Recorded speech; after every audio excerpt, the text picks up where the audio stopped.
Beneath AMC, a huge imbalance is developing, and the figures point to something much larger than anyone anticipated. An increasing amount of data now suggests that there are a huge number of obligations associated with AMC that are just beyond the scope of conventional float measurements. Synthetic exposure may be significantly more than what ordinary investors anticipated. According to recent publications, disclosures, and market action, the magnitude of these commitments and the present market-wide liquidity strain provide the conditions for a situation in which postponed risks might be compelled to come to light. An analysis of ETF holdings and equity swap disclosures provides a significant piece of evidence to support this.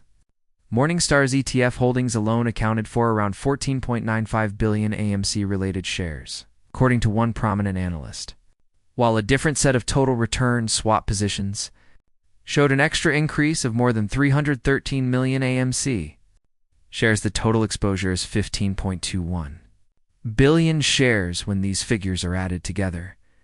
Additionally, get a ratio of more than 35 synthetic or obliged shares for every real share when you divide that figure by the official float of 433 million. This indicates that the amount of contractual exposure linked to AMC is far more than the float size. But it does not validate precise synthetic share counts. The amount of liabilities is enormous, even by the most conservative interpretation.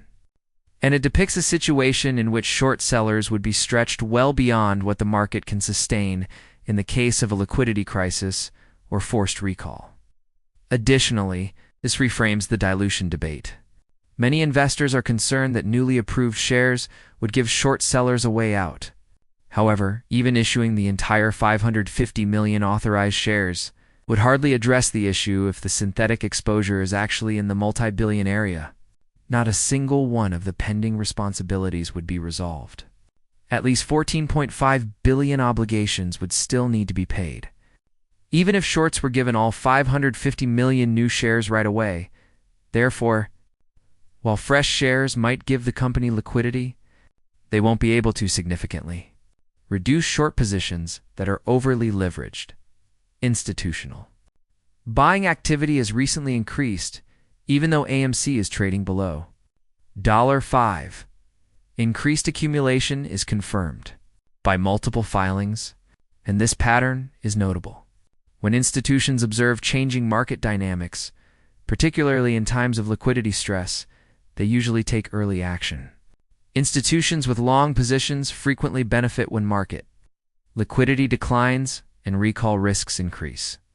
Their actions indicate readiness, regardless of whether they are positioning for volatility, a liquidity event, or anything more structural.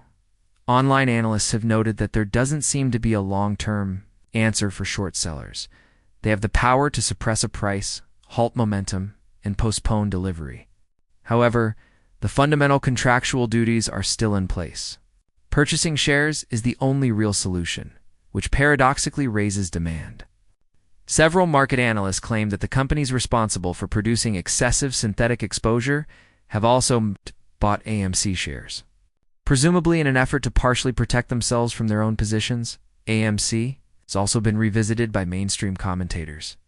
A recent broadcast debate that mentioned personal interests in AMC and GME has rekindled interest in delivery problems, liquidity difficulties, and hedge fund pressure. Even though the tone of media coverage varies greatly, AMC's increased prominence in discussions of market structure is indicative of its growing significance. Price potential in a squeeze situation is another hot topic. Online analysts have analyzed the sharp loss in some asset classes, such as the market capitalization of Bitcoin, and calculated what percentage of those capital movements would represent per share value if applied toward AMC responsibilities. According to one example, the BTC market cap decline in a single month was equivalent to about $900 for each AMC share of collateral value that was suppressed. Declining valuations of significant tech stocks like Nvidia have been compared in a similar way.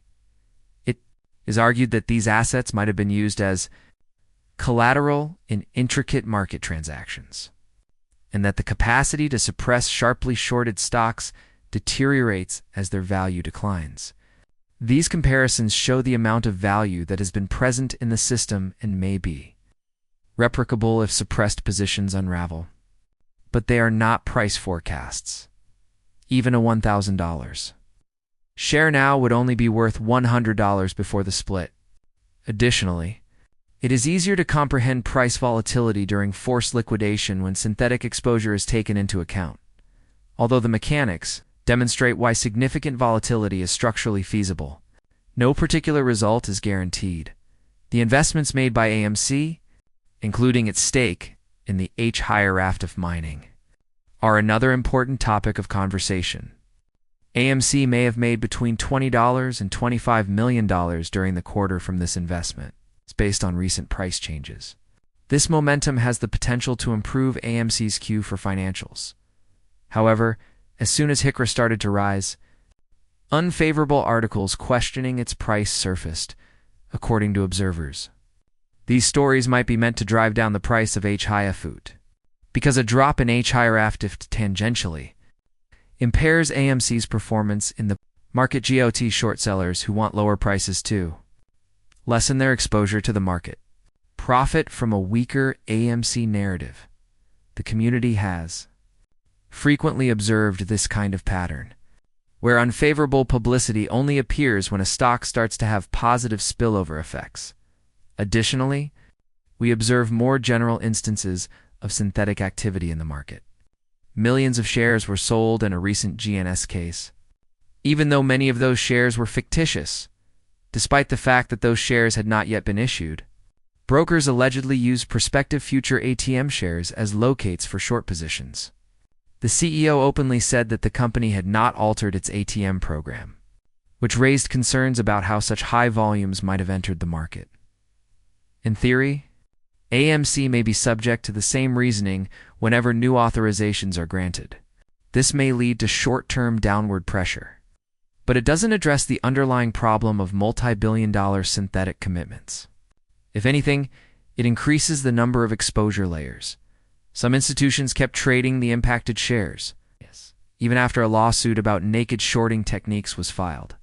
This demonstrates how deeply ingrained some practices are in the system, which is why many investors are concentrating on legal challenges that could compel authorities to fix fundamental flaws, rather than impose minor penalties. These issues are not limited to hedge firms. Brokerage firms, according to some analysts, have also contributed by crediting customer accounts with shares that were never delivered or located correctly. This might have a significant impact if investigations confirm it. Stress on market liquidity is also becoming more apparent. Banks have used Federal Reserve facilities for liquidity over the course of several days. Additionally, for the first time in years, the reverse repo facility, which had held $2.55 trillion and was allegedly used in part for leveraged shorting strategies, has dropped below $1 billion. Market participants lose easy leverage as this reservoir drains. The ability to hold suppressed positions decreases as the reverse repo pool gets smaller. The recent drop in many big stocks could be explained by this scenario. Institutions may be preparing for turbulence, evading margin commitments, or releasing funds by dumping wide market positions. According to documents, certain institutions expanded their exposure to AMC while concurrently reducing their holdings in GME by several million shares. Some bought wide, exchange-traded funds, ETFs that included both AMC and GME, indicating skillful repositioning. When combined with the failure to deliver on XRT, an ETF that includes AMC and GME with a notional value of approximately $550 million. This conduct suggests a complicated and strained market structure.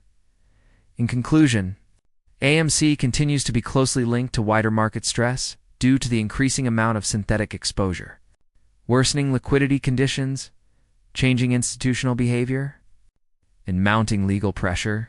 The data suggests that repressed liabilities cannot remain hidden permanently. But nothing is guaranteed, and this is not financial advice. Obligations arise when liquidity becomes scarce.